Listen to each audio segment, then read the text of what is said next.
Good afternoon, Tullahoma, and welcome to the next episode of the Tullahoma at Work podcast. And it is my pleasure to have in studio with me today our brand newly minted TAEDC. Did I get the, I got the letters right. Economic Development Executive Director, Kelly North. So welcome, Kelly. Thanks for coming on with us today. Thanks, Lyle. I'm so excited to be here. Thanks for having me. Yeah, glad to have you. Glad to have you. So you're new in the role and all that good stuff. So everything going good so far? Everything is going fantastic. New in the role, but not new to the community. Correct, right. Tullahoma is my hometown, but so happy to be here. Well, we're going to get started with the hard-hitting questions first. And lay if it on me. I know you've watched an episode, so you probably know what it is. But all right, so you're out socializing, and something good is on TV. Everybody's hanging around, getting ready to munch on some things, and the ice cream comes out. It's Neapolitan. What's your flavor? Oh, gosh. Neapolitan, my flavor. That's actually hard. That is hard. I'm a mint chocolate chip girl, so I'm going to have to go with chocolate. All right, all right. That's suitable. That's suitable. When people say vanilla, I'm always leery. Sure. Because you can get vanilla ice cream anywhere. Yeah, you have to question that vanilla. Unless, as I heard on an earlier episode of the show, it is topped with maple syrup and crispy bacon, which I plan to be trying this weekend. That is absolutely correct. And if you have not tried that, you need to try that. So have you got any good ice cream recipes besides that? I know you. So my husband is the homemade ice cream connoisseur in our household. I cook all the other things, but when it comes to desserts and gravy and homemade biscuits, I've got to give him the homemade biscuit nod. He makes a mean homemade biscuit. All right. Well, what time do I need to be there? Because that's what I eat. Dinner's at 5:30. Come anytime. We'd be happy to have you. Well, good. I may take you up on that. Yeah, of course. So, we do get the fun stuff out of the way first. But so the really interesting part, though, that I have found with everybody I've spoken to is the next question is, tell us your Tullahoma story. Tell us what brought you here. Have you always been here? What's your connection to Tullahoma? Yeah, so Tullahoma's my hometown. I grew up here. I am a proud East Lincoln Eagle, a proud East Middle Panther, graduate of Tullahoma High School. We'll leave the class we'll leave that year out. We're not trying to date anybody. We don't need to put dates on anything. No. Have raised my family here. All three of my children have gone through the Tullahoma school system, with my youngest graduating in 2026. So about to be an Congratulations. Thank you. About to be an empty nester. Yeah. All two of my children are grown and out of the house, but they still live in Tullahoma. So I've got the grandkids nice and close anytime I want to see the babies. So that's very nice. And my husband and I own a small business here in town as well. Oh, very good. Yeah. Do you want to say which one? Sure. North Star Motor Cars. My husband was in the car industry, the new car industry, for many, many years.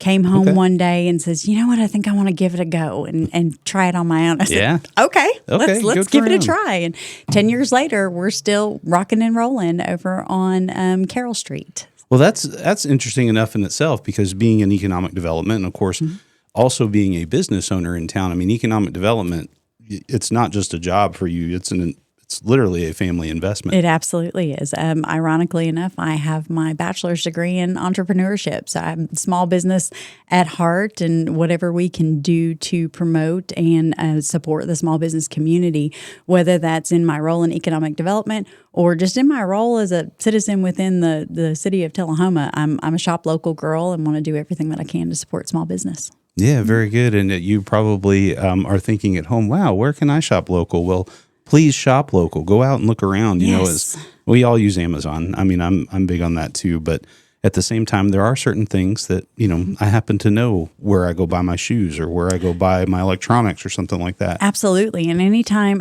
you have that opportunity to pour back into your community, it just continues to strengthen that foundation. Oh, yeah. Yeah. So in that vein, so you are obviously a wealth of knowledge on that economic development. What got you into that? What got you down that road? Ironically enough, there's not a career pathway. No, there's not. That says, hey, you should give economic development a career. I have found that the majority of economic developers that I know essentially fell into the role after having served in some capacity in the corporate world, and I'm no different in that regard. I spent the first half of my career working in corporate events management and was running events out of Nashville and Brentwood, and really kind of got tired of that grind and decided to go back to school. I got my associate's degree at Montlow right after high school, and then went straight to work and worked at a few different places in Tullahoma before I hopped on that corporate train in Nashville, Brentwood area. But when I was looking for a change, I went back to school and I got my bachelor's degree in entrepreneurship and my master's degree in nonprofit management, both from Middle Tennessee State University. And during my bachelor's program, it's a funny story, I was told that I had to do an internship right towards the end of the program. And I thought to myself, well, I've already worked 10 plus years in the corporate sector. What do I need to do an internship for? After my seventh no, I went out and and found an internship. And you know, Lyle, I'm very intentional, and it was important to me that my internship aligned with my education. And since I was getting my bachelor's degree in entrepreneurship, I was trying to find something in that small business arena. And so my husband was working in Shelbyville at the time at Mark Pirtle Chevrolet and had some connections to the Shelbyville Chamber of Commerce there. And one of our friends reached out to the CEO to see if he'd be interested in just having a conversation with me about doing an internship. That's how a lot of business deals start. Yes. And so I went and I met with the CEO, Alan Pittner. He's no longer with us, but a great friend and mentor of mine. Met with Alan, had a fantastic conversation. And he said, sure, absolutely. He said, I can't pay you, but you can absolutely come do an internship with us. So I started my internship, and one of the key projects that Alan wanted me to work on was to write a program for a business education partnership program. Not unlike what we see happening out of the Tullahoma Area Chamber of Commerce with the CEO program. Well, that's a big ask, it was though, a big in an ask. internship situation. Like, hey, can you write a full-page document on this? Well, it was a big ask. Alan knew about some of my background. I've done a lot of volunteer work in Tullahoma, particularly with Bel Air Elementary School, and I was chair of the Walkathon fundraiser for many years. Very near and dear to my heart. Out there buzzing with the bees. Once a bee, always a bee. I was actually at the walkathon a few weeks ago. And it was phenomenal. That was just recently. That's right. But Alan knew that I was very passionate about education and upward mobility and bringing that business community together with our local education partners. So he asked me to write the program, and I did. Turned it in as my capstone project, and then finished my internship and went on about my merry way. A few months later, I got a call from Alan that said that he had submitted my program for a Tennessee 3-star grant, and he was awarded funding to implement the project and wanted to give me the first opportunity to hire me and implement the program. And so I said yes. No joke. Wow. Yeah. That's nice. Yeah, it was a neat little story. I said yes, and it opened my eyes. But what it really did for me is it opened my eyes to a world that I never knew existed, and that was economic and workforce development. And I went to work fast and furious on connecting the business community with the school system in Bedford County. And in our first year, we pulled in 30 employers and partnered them with each school in that system. I think they have 16, they may be at 17 schools at this point in time, but each school had multiple partners, and they were engaging with the students on career readiness.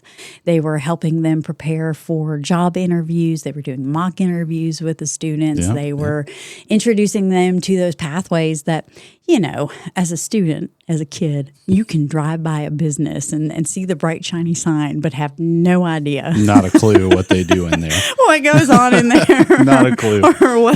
or what they do. And what most students don't realize is that just about any profession that you would want to get into after high school, you can find it just about any company, whether it's accounting or marketing, human resources, a whole plethora of pathways under one single roof. So I really made it a mission to introduce those students to pathways to meaningful employment. And that's really where my start in the world of economic development came from.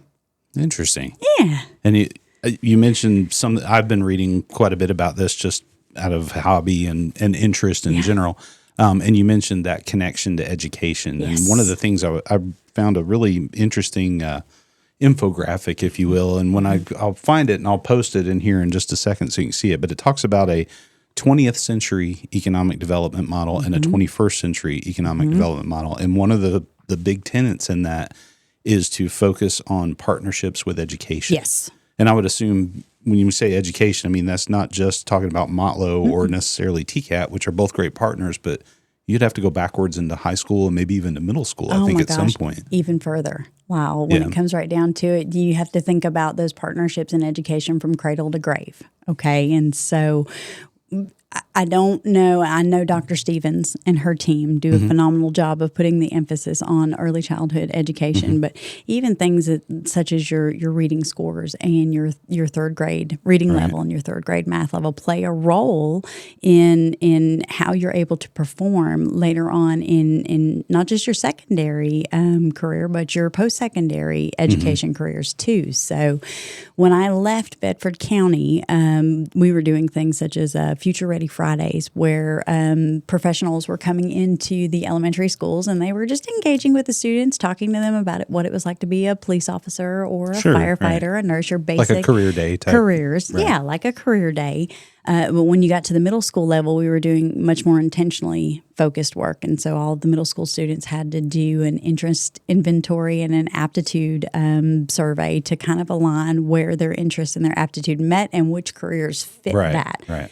And then one of the things that I spearheaded in Bedford County was a middle school career fair. And so we brought in thousands. I think we touched over 5,000 students with this particular event during my tenure in Bedford County. That's a whole lot. A whole lot of middle schoolers.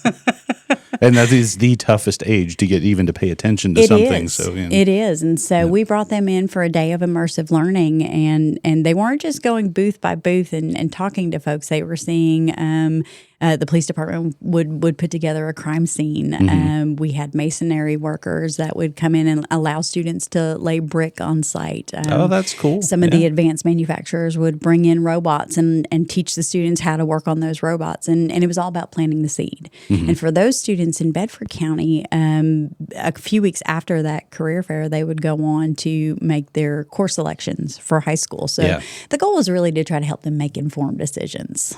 Yeah, and I can only speak from my personal experience, but when I went through high school, I took wood shop from 6th grade all the way till I graduated. I took mechanical drawing, I think 8th grade to 11th or something, for as long as they offered it. I loved that stuff, and I still use it. I tinker around the house. I don't build anything extraordinary, but I do fix things in the house. Sure. And a lot of what I learned in those classes translated to that. So even if it's not a career, even planting those seeds just may get you interested in something enough that may save you a little bit of money on a repair bill. Absolutely. One day, so. Ironically enough, Vice Mayor Mathis was my drafting teacher in high school, and I have an associate's degree in computer-aided drafting and design. Oh, cool. Which is far away from economic development, but that's what piqued my interest in high school, and that's what I had exposure to in high school. And so that's the pathway that I went down. And I worked in that field for a little while, but quickly realized that it was not the right fit for me. Well, but I would think, so let's put a scenario out there. Let's say there's an industrial recruitment and they use those tenants.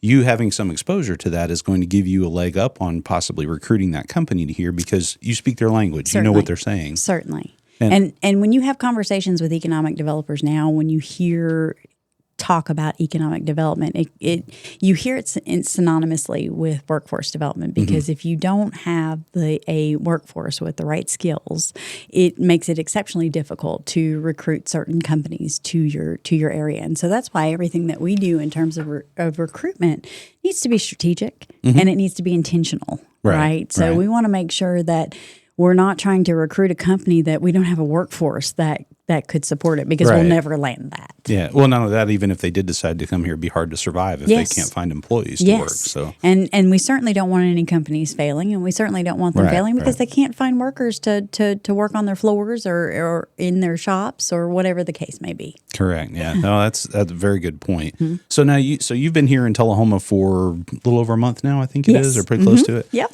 All right. So you've been on the ground now for a month. Boots on the ground. You've gotten to go do some fun things so far. Got to go meet some people. What's the thing that you're most excited about that you've done so far or seen so far? Everything. Everything. So you're telling us we're a blank canvas. So I'm telling you that my predecessor did a phenomenal job. Winston did a great job. I knew Winston before stepping into this role and work with him on various things. And what I'm most excited about is the momentum that Tullahoma has. And it's not potential. We have great potential, but what we've really got is momentum towards some great progress in this community. And yes, it is great to be home. And if you know me, you know that I have a servant's heart. And so being able to serve my community is something that has been exceptionally important to me my entire life. My first volunteer gig was in the 5th grade. And and so that's something that I've carried with me. So it's amazing to be able to pour into my community, but to do that at a time when Tullahoma is so well positioned to just continue to thrive is very exciting to me. Yeah. Now, and interestingly enough, in that same article I was reading about that had that 21st and 20th century thinking, one of the things it talks about is, every town's got their naysayers. Which you're going to have, and that's okay. Everyone's entitled to offer that opinion. Absolutely. But, so one of the things that I thoroughly enjoy, and don't judge me for this, I love when somebody posts on Facebook, "Hey, what's being built here?" And I love to read the comments because I'm a big fan of sarcasm and I use it a lot. And the sarcastic, me too, Lyle. Me too. Well, the comments are gold. They are hilarious, and I love to read them. Although some of them do cross a little bit of a line. Sure. But, so if you had a very condensed, positive message to give to somebody who was a naysayer, saying, "Well, Tullahoma doesn't need all this stuff," what would you say? What would be something that folks who do think that we do need these things, how could we respond to something like that? What do you think? I think that I understand that people want to keep that small town feel to their community. And I also at the same time understand that growth is headed this way regardless. And what we need to do is meet in the middle, right? And let's find the right growth for the community that fits within the vision that we have for Tullahoma. And so let's recruit the right businesses to town, and let's bring in the right retail establishments to town. That again goes back to what makes Tullahoma so unique. Because at the end of the day, what we're really trying to do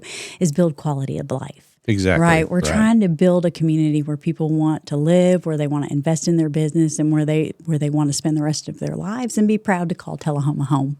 Yeah, no, that you bring up a very good point there. That is true. And I think, sitting in the seat that I have and now in the seat that you're in, it's really hard. This is where I really take this personally, is it's really hard to convey both sides of that story because I fully understand the person that is worried that we're losing our small town. Sure. And I fully understand the person on the other side saying, we need more housing. We need more of this. We need a steakhouse, which I hear that a lot and read in the comments all the time. We need a steakhouse. Me too. Month on the ground.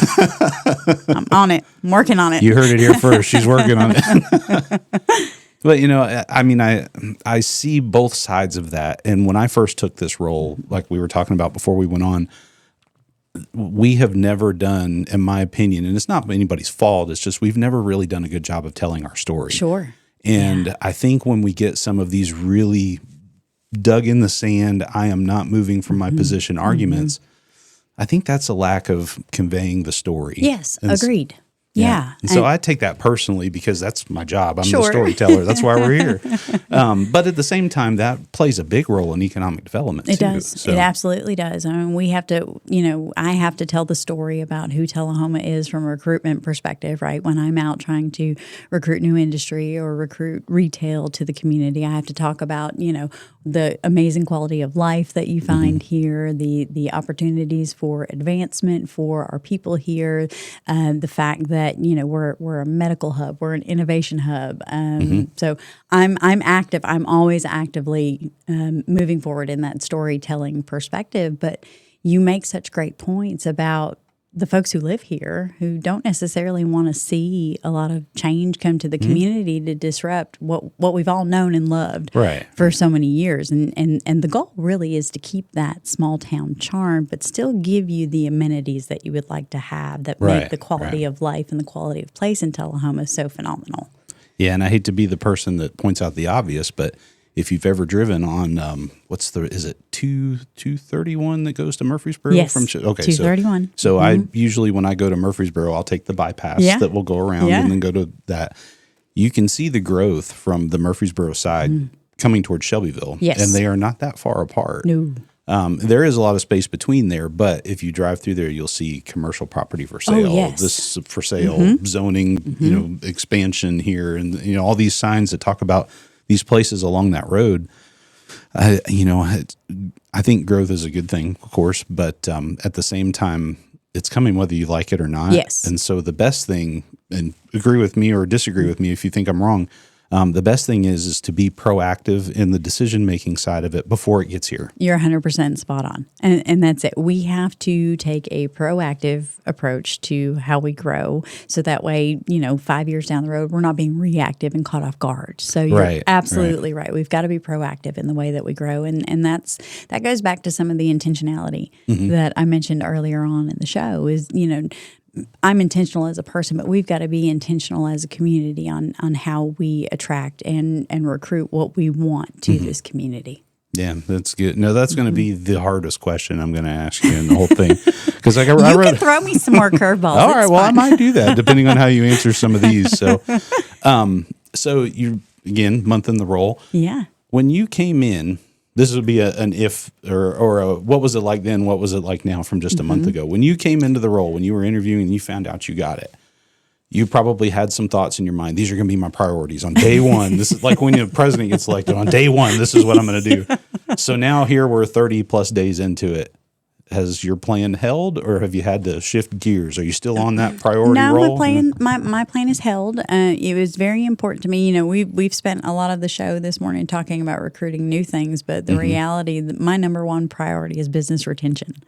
Right. So that is making sure that the businesses that are already here and already established in Tullahoma know that they've got a boots on the ground person that can provide resources and support. Right. So one of my primary goals coming into the role was business, what we in the economic development world called business retention and expansion. And that's essentially where I'm going out and meeting with local industry, just kind of doing a check-in. Hey, I'm Kelly. I'm here. I'm your person. If there's anything that you need, what resources do you need? What support do you need? What do your future plans look like? And how can we as a city provide you the tools and support to achieve those goals? Right.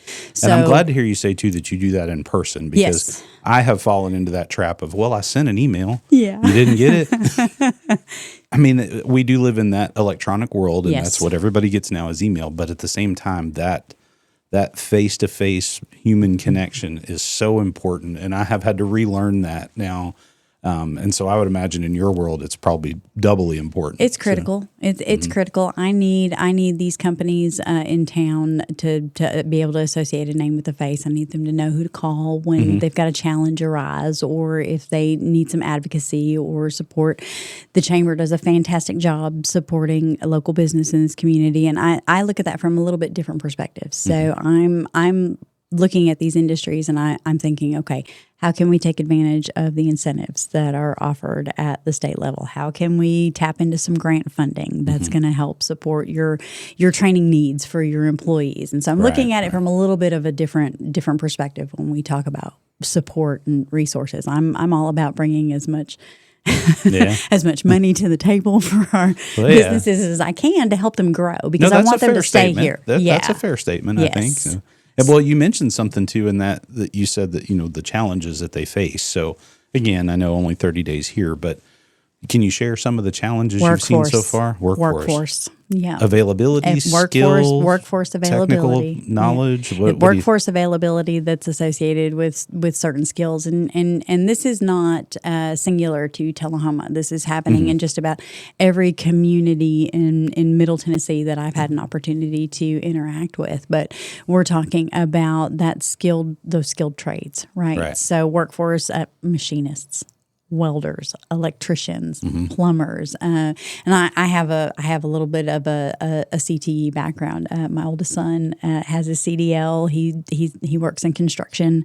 Now my middle son is a welder. He went to Tennessee College of Applied Technology, Shelbyville, and is a welder out at Cooper Steel in Shelbyville. And so I recognize the importance of our skilled trades, and that's what I'm hearing early on in conversations: is availability of workforce with the right skills, and that goes back to just making sure that there's alignment between industry and education, and introducing our students to those pathways early, and letting employers engage with them often. When I think about workforce development, I kind of approach it from the same philosophy and mindset that college recruiters do when they're trying to recruit athletes. My daughter's a basketball player. That's a good comparison. Yeah, that's a good comparison. My daughter's a basketball player. She plays for Tullahoma High School. She's played basketball since she was in the second grade. We did all of the AAU travel ball. We traveled all over the country playing basketball in our summers. And these colleges started building relationships with her when she was in middle school. And that's what I need my employers to do. Right. I need my employers to build relationships with our students and plant those seeds as early as middle school, if not earlier. And then take every opportunity they have to engage with the school system and engage often and build those relationships with the school system. Because number one, you're gonna plant the seeds about your company. Right. And so when little Johnny drives by Schmeed with his parents on their way on a Sunday outing, he'll have an association of who Schmeed is and what it is that they do, even in the sixth grade, rather than him just kind of driving by and look at all those buildings. Those are fantastic. I wonder what happens. I don't there. even know how to pronounce that name. What do they do there? Yeah. Well, I'm speaking for myself. I do know what they do there. But little Johnny, unless he's exposed to it, probably won't. No, right? Probably won't. And he may not know that he may have some inclination to be a machinist when he grows up. And we don't want, we want little Johnny to go off to college, right, and experience life, but we want him to come back here to Tullahoma and set his roots down here. And we want him to know what employment opportunities are here to support him when he decides to do that. So, and this will be where we talk about the importance of Lego sets. Oh, yeah. Oh, my. Absolutely. You know what's Lego funny? sets. Well, here in Tullahoma, so my wife likes to go to the yard sales and auctions and stuff like that. And we went to one, this has probably been about 5-6 years ago. And you could tell that the person they were auctioning this stuff off must have been an engineer at some point. Okay. Because there was all kinds of micrometers and, calipers. Love and it. All these engineering tools that I would think that, basically they were probably building something at AEDC with. Yeah. So one of the things that came up, though, in the auction was an erector set from like 1960 or something like that. And so I'm looking at it and I'm thinking, well, I'm not that old, but I do know what they are. Sure. And so I'm looking at it and I'm thinking, I had Legos when I was a kid and I don't really care. My wife's looking at it because sometimes she resells things. And so she's looking at that going, we could make some money on that. And I'm like, you're not selling that. No. She's like, what do you mean? I'm like, well, I'm going to play with it first. Yeah, absolutely. Absolutely. Listen, anytime I have two grandsons. I have two grandsons and a grandgirl on the way. But anytime the grandsons come over, I've got the Legos of all sizes. I've got the big ones. I've got the little ones. We spread out in the middle of the living room floor, and I have built more airplanes than you could imagine, more houses. Yeah. But we're constantly, and again, going back to some of that, my family will tell you that I'll tie everything back to workforce. Every conversation I have back to workforce development. Hey, when your mind works a certain way, that's just what you do. No, it's true. It's something I'm passionate about. When we're passionate about things, sometimes we just can't help ourselves. But tying that STEM education back in, even at those early age, when your kids are playing with Legos in the floor. I mean, essentially that's STEM. Yeah. Right. So absolutely. They're learning how to build. They're learning about putting those pieces together in very precise ways on how to erect something. Following the destruction, yes. The instruction, not the destruction. That comes after. The instructions to put it together. And you mentioned earlier about masons coming and showing kids how to do bricklaying. Sure. Well, I've been doing bricklaying since I was about 3 because I had Lego sets out the ears when I was a kid. Exactly. So. That Exactly. and Lincoln Logs, and then I got the erector set. We did end up selling it, by the way, but not before I tinkered with it a little bit. Well, hopefully so. you're able to play with it. I did for a little Okay, bit. good. For a little bit. So, yeah. But I'm not sure that people realize that when they go to Walmart or wherever and buy those toys or order them on Amazon or whatever, buy local, not necessarily That's Amazon. But when they buy those, they are actually teaching their kids a skill. They sure The are. one I wish they would make is something that did plumbing. Oh yeah. So No, that's absolutely right though. One of the things, and hopefully none of my littles will be listening, but I would love to get one of the grandsons. Close your ears, kids. I would love to get one of the grandsons a tool bench for Christmas this year, so that way he knows what a hammer is, he knows what a wrench is. I mean, and both of my boys are very mechanically inclined, and let's go ahead and introduce them to this. To it early. Yes. So I grew up in and around construction. My dad was a general contractor for years until he retired. And so, I think about now, and I feel bad that I did not spend the same type of time with my kids. Yes. Teaching them how to build things, because what I've done is now sentence myself to a life of fixing things for them. but my dad, however, if I wanted something fixed, made, done, I got the Cliff Notes version, if you will, and here's the hammer. Yeah. And so, and we made some fun stuff. I did not soapbox derby, a Pinewood Derby as a Cub Scout. So I made my own car. We did the sailboat regatta. So I guess I got introduced to that stuff early. Yes. And then sixth grade rolls around, and it's the first year I'm able to take shop class. And it's not just wood shop. We did metal work. We did metallurgy. We made, can't do it now, but we made lead figurines back then, where we took the lead, basically fishing weights. Yes. Melted them down in class, poured them into molds. We were playing with lead. that. And so that's probably why I'm the way I am today. But, drank out of the hose, played with lead toys in school. I drank out of the hose too. I'm sure some of the toys I played with in school had lead in them. There was lead-based paint floating around somewhere. Oh, yeah. But now I'm in a career position where I don't do any of that stuff professionally. But at home, I use it all the time. Yes. All the time. Yes. And I feel like tomorrow, if my job went away, I feel comfortable that I could walk into a place that does that. Sure. And it's all just because of that, like you said, early exposure.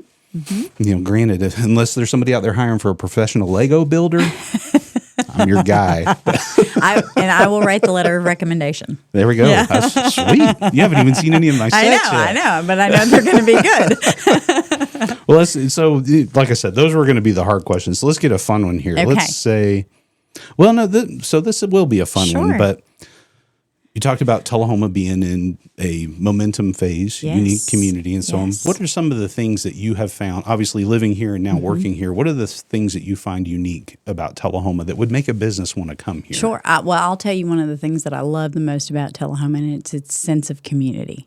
Right. It's that sense of when you live here, work here, play here, you feel like you belong. And that is not something that's easily found in a lot of communities. And the sense of community is probably one of my favorite things about Tullahoma. And that's something that stuck with me from childhood to doing business here. And, when one of us needs something, all of us come to the table. Right. When an athletic team or a school club or something that's happening in the community needs support, the community rallies together to support it. And to me, that is one of the most shining qualities of Tullahoma is that sense of community. Because I'm not just trying to attract businesses here. I'm trying to attract people here, trying to attract talent here. And so I think it's important to note that sense of community. Yeah. So out of all of, this is not just Tullahoma related, but out of all your time in Bedford County and so on, what's one of the most exciting projects you ever got to work on? Gosh. I've had a couple. You've had a few, but I've had a few. So I played a pivotal role in recruiting Bedford County's first major manufacturing announcement since 1984.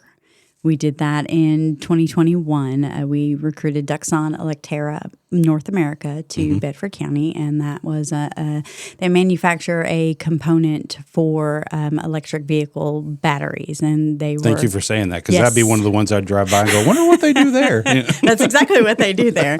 But they're a South Korean company, and so what was neat about that is that we were having all of our conversations. We had to have a translator on all of the conversations that we had. It was the first foreign trade investment that I ever had an opportunity to work on.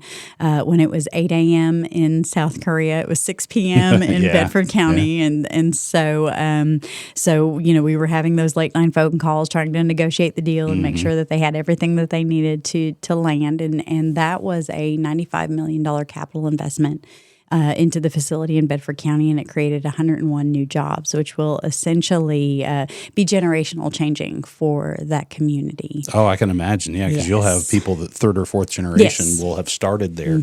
Well, even now, let's see, you said 84. Well, no, you said the first announcement, or the last announcement was in 84. Do you remember roundabout what year that was? Just curious.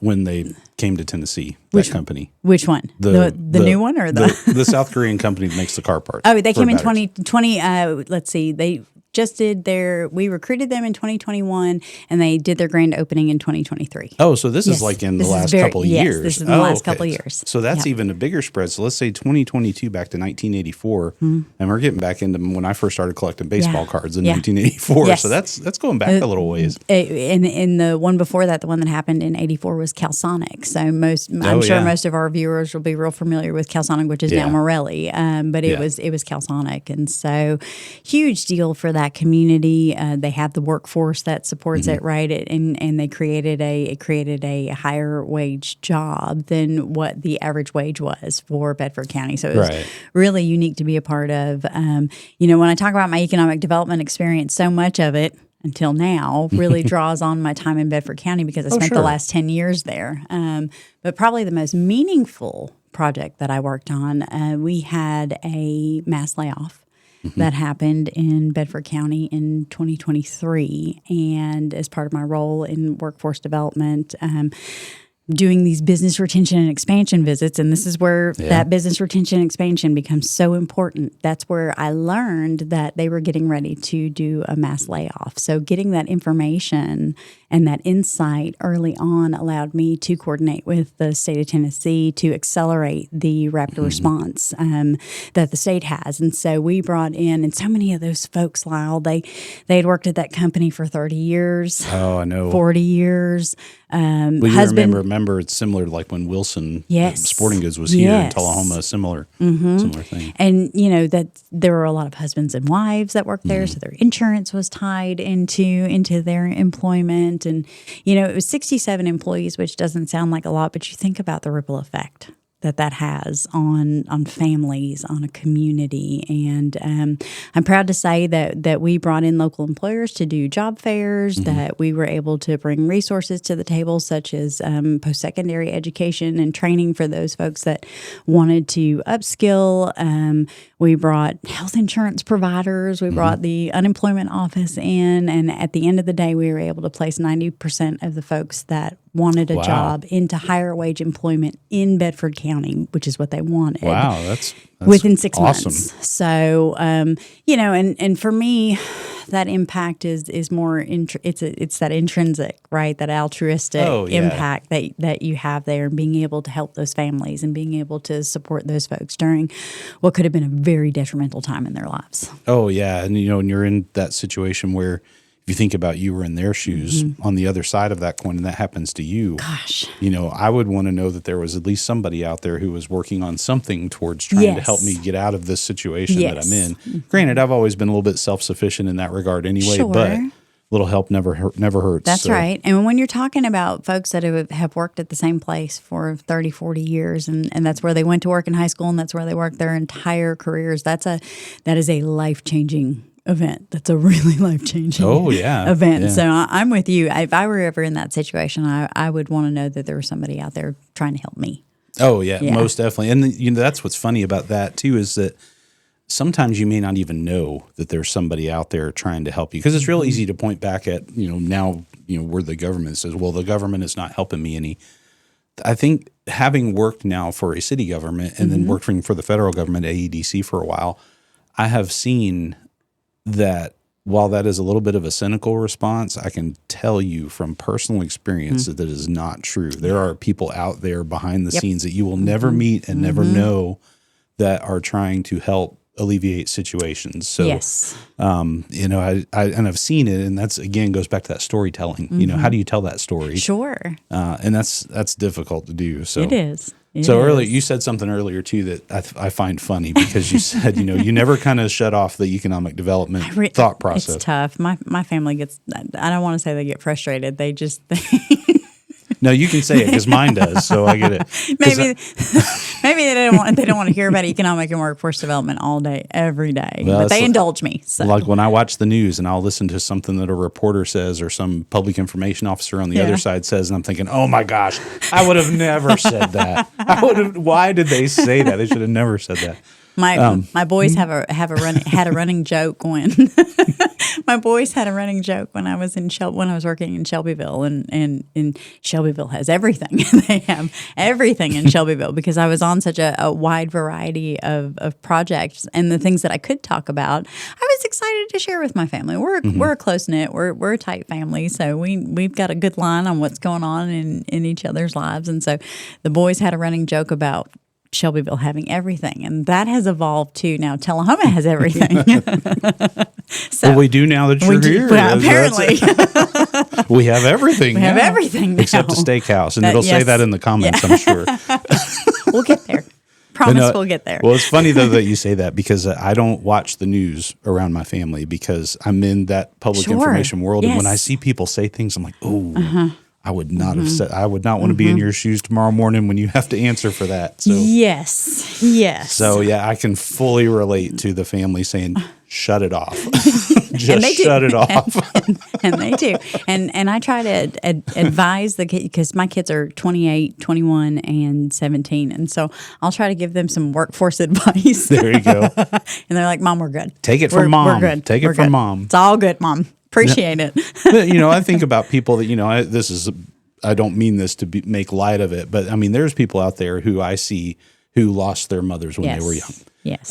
Or when they were younger, and they would say, "Oh my gosh, I wish I could get advice from my mother." Yes. And so if you get advice from your mother, like what she was just talking about, take it. Take it and run with it. That's because you may not always have it. That's absolutely right. But that was leading me into the question of, okay, so on the days that you can turn off economic development, what do you do? Oh gosh, you know, and I do. I do turn it off, because it's important to find balance, right? Oh, yeah. We've got to, you know, to run at a high professional level, you've got to have your downtime, and you've got to rest and recoup. And for me, it's all about family. Mention the kids and the grandkids, and my mom and dad live in the area. My sisters still live in the area, and so for me, it's about family, sports, and music. One thing that most folks don't realize about me is I'm an avid sports fan. Oh, just basketball, or are there other basketball, things? Football, baseball, hockey. Trying to understand soccer. I've struggled a little bit.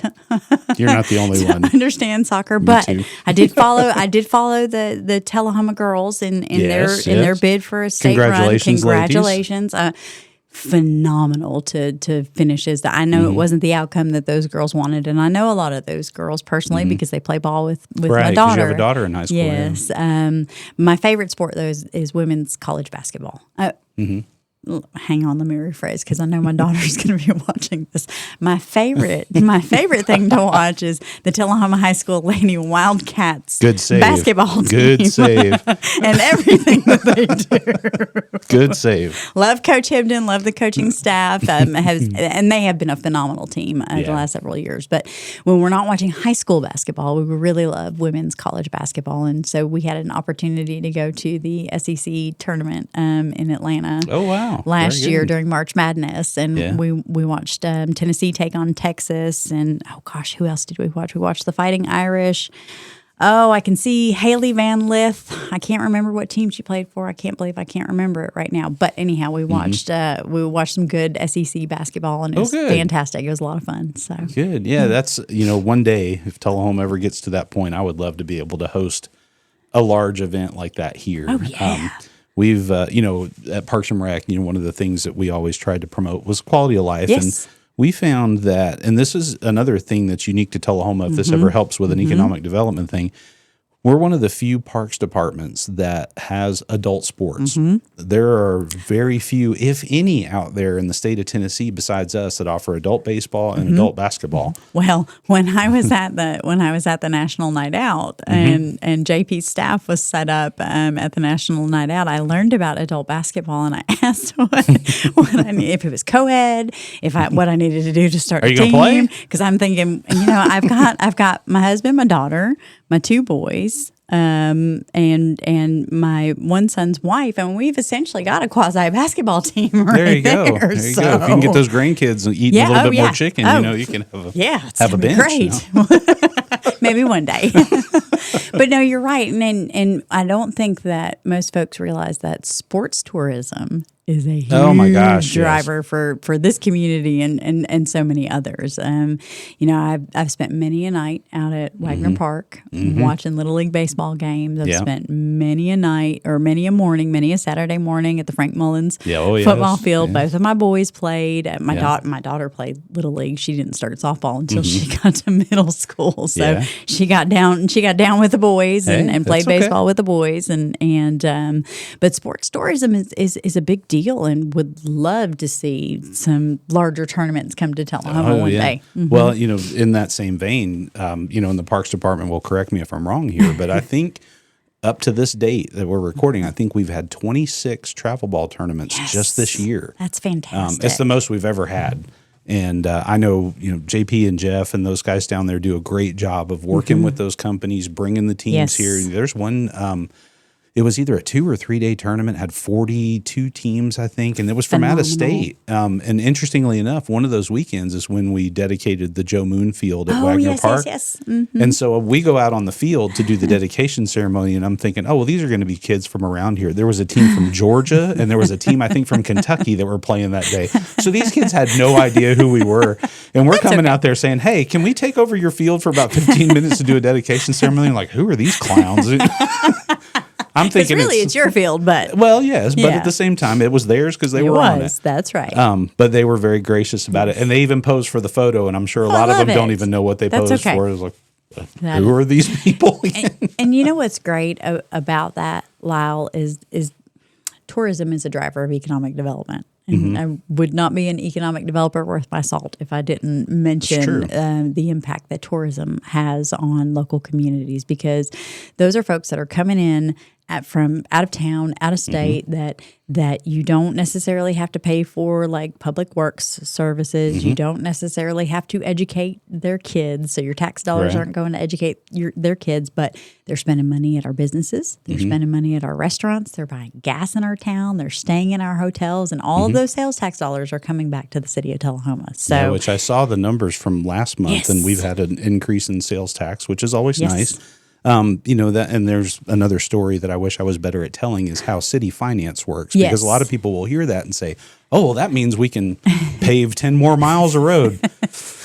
I wish, but city finance doesn't work quite like that. It's a little bit complicated, but it's complicated for a reason, to make sure funds go where they're supposed to go. But when you hear those sales tax numbers being up, and when you hear about revenue being up, that doesn't mean that we get free money to do something else with. Those funds are dedicated to something. Yes. And so that's a story I need to be better at telling, because a lot of people don't know that or don't understand that concept. Sure. And then there's some that do. And if you do, please help me tell that story, because that is one of the hardest ones to convey. It is, and there are a lot of different things that go into building roads in a town, other than additional dollars. I mean, you think about Tennessee Department of Transportation that has to weigh in. There are other things that go into that make it a lengthy process. So it's great that sales tax is up, because that means that folks are spending money in our community. That's phenomenal. But to your point, does not necessarily mean that we've got extra funds just laying around that we can do whatever we want. Yeah, it's not like I get new furniture in my office or anything.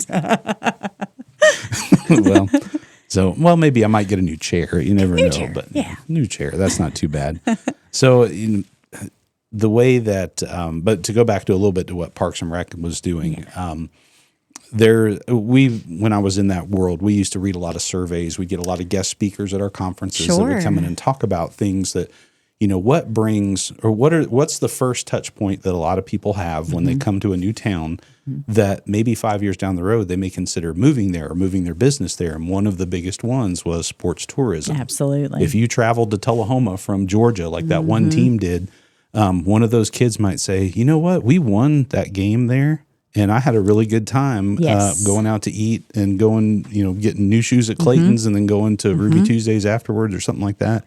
They're going to remember that. Yes. My daughter can tell you all kinds of stories about the time that we played basketball in Louisville or at Lake Point Sports in Georgia or our trip down to Hoover, Alabama to play basketball and volleyball there. And you're absolutely right.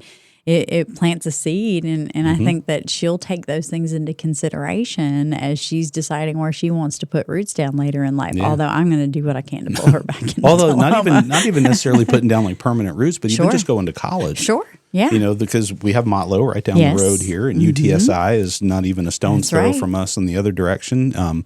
There's other campuses. MTSU is up one way. So we've got all these options right around here. And I wish I could have convinced my son to stay here. And he wanted to go off. And I get it. But I really wanted him to stay and go to Motlow. 2 years in Motlow. That's just give me that. But that's a smart choice for any of our listeners that have juniors or seniors in high school. Please consider Motlow College as an option.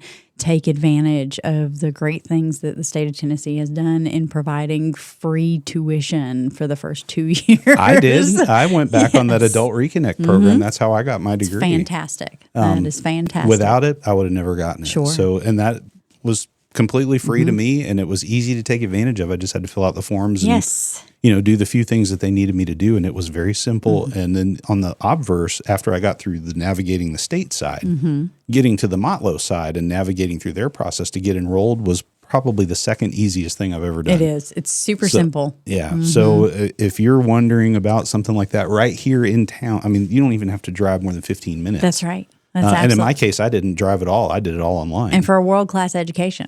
When you think about Motlow, we have to think you have to put it into consideration as a world-class education. I mean, they have one of the top robotics and automation programs in the country. And if you just look through the host of programming that Motlow offers, it will blow your mind. Oh, and so the robotics program. Yes. When I first started going there, I had to go out to campus a few times, and I knew a few people out there, so I was like, well, show me what this is. And so they took me in and showed me some of the stuff they have. You would not believe what they have available there. But even the online classes were simple. And the stuff that they give you, the only thing you have to buy is your books. That's right. That's absolutely right. And the reality for so many of our students that are getting ready to graduate high school, and this is why years ago the Drive to 55, Tennessee's Drive to 55 was instituted, and it was that by this year, by 2025, 55% of the jobs in the state of Tennessee were going to require some kind of training after high school. You didn't have to go get a bachelor's degree. You didn't necessarily have to get an associate's degree, but you needed some kind of training after high school to find a living wage job in the state of Tennessee. And what Governor Lee has done in terms of Tennessee Promise and Tennessee Reconnect to make that option accessible to folks to be able to get that kind of education and upskilling so they could earn a living wage and find meaningful employment is just, I mean, it is a testament to the vision of the leadership within this state. Well, and then you tie that back to what you said earlier about that workforce development. Yes. You don't have to travel far outside of here to get that secondary education for a workforce or a developed workforce. Did I say that right? Yeah, maybe I did. I don't know, you did great. You did great. But yeah, you don't have to go far. You don't have to move away. Nope. And you've got TCAT in Shelbyville right up the road. You've got a new facility being built over in the Manchester. Yes, in Coffee County. I was there this morning. Got to do a little site tour. Oh, well, tell us about that. What did you see? Phenomenal. It's going to be a beautiful campus. They're going to be able to expand their service area and hopefully add a few additional programs to what they already offer. Currently, they're offering cosmetology, nursing, industrial maintenance, industrial electricity, and welding. And so going back to those skilled trades that are critically important to keeping our workforce churning, hopefully by the summer of 2026, we'll have a brand new TCAT facility opened in Coffee County. Wow. Yeah. That's right up the road Yes. too. It's Yes. right down the street. So Well, make it accessible, right? Yeah. It's all about making it accessible for people to take advantage. And that's not just your students straight out of high school. That's those of us, because I went back to school in my mid-30s and making it easy and accessible whatever stage of life that you're in. and since you offered that, I started back in college Yes. at 49 Yeah. and I'll be finishing at MTSU at the end of next year. Fantastic. Congratulations. Yeah, well, thank That's you. exciting. I appreciate that. But I mean, when I got out of high school, so I'll go ahead and date myself. I graduated in 1992. Yeah. I lived in Tampa, Florida, big-ish city. It's 700,000 people, something like that. So my graduating class was almost 700 kids. Oh, wow. And so I think about the population of Tullahoma High School. I think that's more than what's actually at the high school in 4 grades. So It's true. when you go through a school system that large, it's very hard not to become a number. Sure. And Yes. so when I got out of school, when I graduated, we were not well off or anything like that. And so if I was going to go to college, I was either going to have to be really good at athletics. And Yeah. let's face it, I run, but out of breath. That's the only thing I do. Me too. Wow. Me too. I love to watch So sports. I actually was a golf professional for a little bit. Okay. But I was for a little bit, Excellent. but I wasn't anywhere near good enough to get a scholarship. But basically what I'm saying is, though, when I graduated, college was not in the cards for me. Yeah.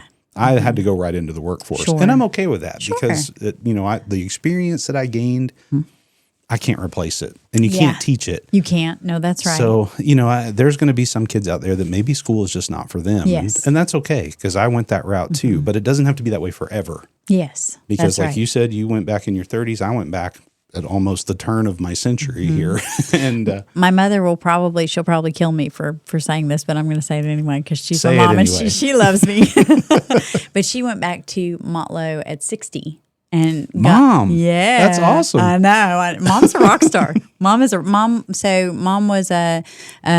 went back to school at 40 and got her nursing degree and worked in that field and she's still in that field. She's still working good. in the Okay. nursing field. But when Tennessee Reconnect became an opportunity she could take advantage of, she always wanted an accounting degree. So she went back to Motlow at 60 and got her accounting degree. So she may use it one day when she decides to retire from nursing. She may do some bookkeeping work and things like that, something that she can have a skill that's not quite so labor intensive as nursing is. So Well, that's kind of why I went the direction I Yeah. did too, because Yeah. let's face it, like I said, I run, but it's just out of breath. That's it. I ran towards the mint and chocolate chip ice cream. I was built for comfort, not for speed. Me too. so. Me too, Lon. Me too. I like to watch sports. I don't Yes, necessarily. I'll get down and play with the kids, and the kids always give me a hard time because every time I play basketball with them, I wind up breaking a bone, and it's another story for another day. But it's happened like 3 times. Injury prone. Yeah, I get it. Little injury prone. But I'll run, but I'll be out of breath too. It's just not me. But so now you've got potentially 22,000 Tullahomans out there. Yeah. What's something you'd like to leave them with about economic development? That's a hard question, I know. One of the things that one of my mentors shared with me a couple of years ago was that economic development was a team sport. It takes all of us working together collectively, collaboratively to move the ball across the finish line in anything that it is that we're trying to do. So if I were to leave the broader Tullahoma community with a statement is just that, understand that change is going to come and know that your leadership is working to improve this community in your best interest and to best serve the residents and the citizens of Tullahoma. And we're all in it together. And if you have inquiries, ideas, suggestions, recommendations, reach out and share those with us. Yeah. Yeah. Or you can put them in the Facebook comments because Or you put know them in I'll the read Facebook them. comments. You know I'll read them. I'll there. read them too. Well, anything else for the good of the city? I think we've covered a ton. I'm happy to answer any other questions that you might have or Okay. talk about any Well, other. we're going to have you back on Okay. because we've got other stuff that we're going to dig into a little deeper I love at some it. point. We'll have some focus days. Yeah. Not only that, we got to get you in here and doing a podcast now on yeah, I economic would development. love We got that. the setup, all this cool stuff we got here. Lyle, don't tempt me with a good time. 'Cause Hey, I will we'll do be it. right here for it. I did when do I it. was in Bedford County. I did a monthly show on economic development in Bedford County. So we'd be Yeah. happy to pick up that train trend here for Tullahoma. Yeah, well, that's good because the story needs to be told. That's right. Somebody's got to tell it. We have a fantastic story. I mean, what a great community that we live in. And, there are great jobs here. There are great people here. There's great education here. Great is the word, but it's true. I mean, it's hard for me I can think about challenges, right? We all have challenges, and there's going to be challenges that we face at every level and everything that we're doing. But overall, as a community, I'm proud to be a Tullahoma resident and to serve this city. Well, there you have it. Kelly North, thanks for joining me today for the Tullahoma at Work podcast. And we will sign it off in Bob Barker fashion that if you have pets out there, please make sure you help control the unwanted pet population, spay and neuter those pets, and adopt when you can. And ladies and gentlemen, we will see you next time on the Tullahoma at Work podcast. Thanks for being here. Thanks so much for having me. Bye, everybody.